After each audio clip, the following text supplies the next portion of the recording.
Imagine you just lost your job. You open your laptop, you go to any job site, you start scrolling.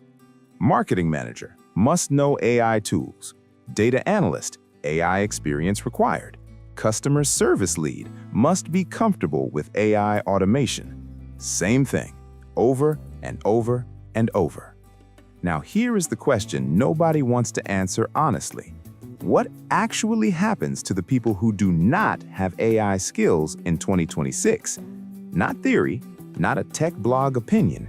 Real numbers, real consequences. My name is Dr. Ibrahim, and today we are going to calculate exactly who can still land a high-paying job without AI skills and who the job market has already left behind. Spoiler, the math is brutal. Let us start with data, but not the data everyone is recycling. LinkedIn's 2024 Workforce Report found that AI skill mentions in job postings grew by over 70% in a single year. Not 70% since AI was invented, 70% in 12 months. That's not a trend, that's a tidal wave. And here's what that looks like in real countries for real people. In Nigeria, a bank teller in Lagos is watching branches close as mobile apps replace their work. The new jobs at the same bank? They go to people who can build and manage those AI systems. In India, a software developer in Bangalore who only writes basic code is now competing with AI tools that write the same code in seconds. The developers thriving are the ones who direct, review, and improve what AI produces. In Germany, a logistics coordinator who built their career on spreadsheets is being replaced by AI dashboards that predict supply chain problems before they happen. In the Philippines, a content writer producing standard articles is competing with companies using AI to publish 10,000 articles a day. These are not predictions. These are things happening right now in 2026. And most people are still using a very outdated map of the job market. Let's talk about salary, because that's where the gap becomes impossible to ignore. Take a mid-level marketing job. Same title, same industry, two different realities. Version 1, traditional marketer, manages campaigns, writes copy, and knows the basics. Average global salary, $35,000 to $45,000 US per year. Version 2, AI augmented marketer, uses tools to automate campaigns, analyze data, and produce content at 5 times the speed. Average global salary, $60,000 to $90,000 per year. Same job title, nearly double the pay. Now look at human resources, a field that sounds nothing like technology. HR without AI reviews CVs by hand, schedules interviews manually. Average salary, $30,000 to $40,000. HR with AI screens thousands of applications in minutes, predicts which candidates will succeed, and flags employees at risk of leaving. Average salary, $55,000 to $75,000. The people earning less aren't working less hard, they're often working harder.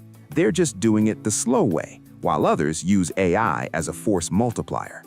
Financial advisors call this the cost of inaction. Doing nothing is not neutral. It's one of the most expensive decisions you can make. If the AI skills salary gap is $25,000 per year and you wait 3 years to close it, you've left $75,000 on the table. That's not a tech blog estimate, that's just math. I know what you're thinking. What about doctors, teachers, plumbers, and creatives? Can AI really reach all of that? Fair question. Let's be honest. Yes, there are roles where human judgment and human presence cannot be replaced. A surgeon still operates, a teacher still builds trust with a child, an electrician still wires a building. But even here, the workers who understand AI are pulling ahead. A doctor in Brazil who understands AI diagnostic tools can see more patients, catch diseases earlier, and take on more complex cases. A teacher in Kenya who uses AI to personalize lessons for each student gets measurably better results, and that gets noticed. A plumber in the UK using AI for scheduling, pricing, and customer messages runs a more profitable business than one doing everything by hand. So the question is not whether AI will affect your job. It will. The question is whether you will be the one using it or replaced by someone who does. This shift has happened before. Think about mobile money in Africa.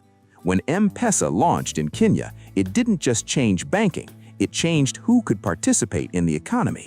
The people who adopted it early built businesses. The ones who waited lost customers to neighbors who already had. AI is that shift, but moving 10 times faster and reaching every industry at once. So what do you actually do with this? Not a list of 40 things to learn. One thing, free, practical, works anywhere in the world. I call it the AI Audit Question. Here it is. What is the most repetitive task in my job, and is there an AI tool that already does it? That's your starting point. Not a course, not a certificate, just one honest question about your actual work. In accounting, the repetitive task might be categorizing expenses. There's an AI tool for that. In writing or communications, first drafts, there's an AI tool for that. In customer service, answering the same 20 questions every day, there's an AI tool for that. You don't need to become a data scientist. You don't need to know how to code. You just need to become the person on your team who knows which AI tool saves 3 hours every week. That one reputation is worth more than any certificate right now. The job market has already made its decision about 2026. The only question is which side of that decision you're on. The people who will earn more, stay employed longer, and have more choices are not necessarily the smartest or the most experienced. They're the ones who decided early that AI was something happening to them. It was something they could learn to use. Run your AI audit question today. One task, one tool. That's the whole game. If this opened your eyes, share it with one person who needs to hear it. And in the next video, I'll show you exactly what to do once you have your AI audit answer, the specific tools for your industry, step by step. Know AI, own AI. See you there.